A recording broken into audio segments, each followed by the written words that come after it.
Jack Frost and the Pudding. Every winter, a magical boy with a wild spirit named Jack Frost arrives in town.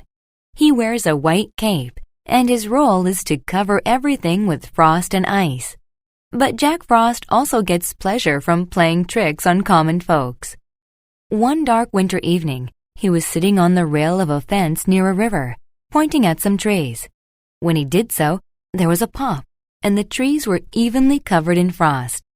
Then old Tom Muggins came along the path. He was carrying a basket of ingredients for his wife's cake recipe. "I'll have some fun with him," said Jack Frost. He pointed, and suddenly there was a patch of ice on the path. Poor Tom slipped and fell into the river. The bags of flour, fruit, and sugar fell open and got wet.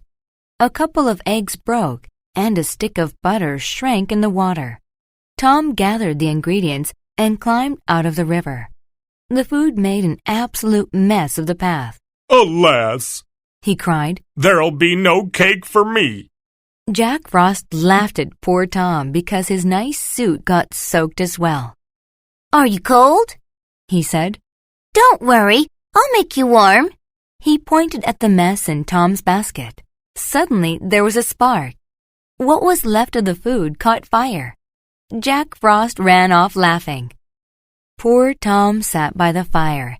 He could only envision how angry his wife would be. He wished he had been more attentive and noticed that Jack was around. Suddenly, a pleasant smell came from the basket. Tom looked inside. The butter was melting, and the eggs were starting to cook. Even the fruit began to simmer. Soon there was a fat, brown pudding in the basket. Tom tasted it. It was delicious. He happily took it home for dessert.